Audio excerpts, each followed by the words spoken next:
ജാസ്മിനും ഗബ്രിയും തീർന്ന് തീർന്ന് എന്ന് പറഞ്ഞു കഴിഞ്ഞാൽ മുഴുവനായിട്ട് അവസാനിച്ചു എന്ന് പറയുന്ന അവസ്ഥയിലേക്ക് എത്തി.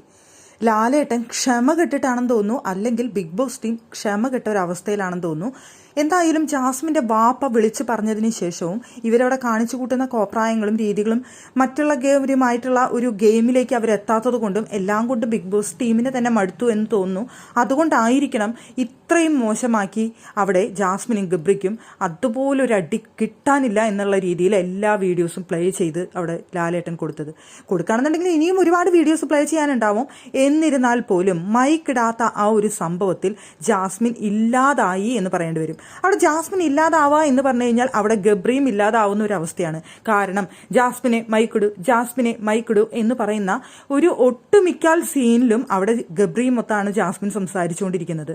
അപ്പോൾ അവിടെ അതിൽ പരം വേറെ ഒന്നും വേണ്ട. അത് ജാസ്മിനോടാണ് പറയുന്നതെങ്കിലും ആ സീൻ കാണിക്കുന്ന സമയത്ത് അവിടെ ജാസ്മിനും ഗബ്രിയും ഒരുമിച്ച് തീർന്ന അവസ്ഥയാണ്. ഇനി രണ്ടു പേർക്കും ഒന്ന് ഉയർന്നു വരാമെന്ന് പറഞ്ഞു കഴിഞ്ഞാൽ അത്ര എളുപ്പത്തിൽ സാധിക്കുന്ന കാര്യമല്ല.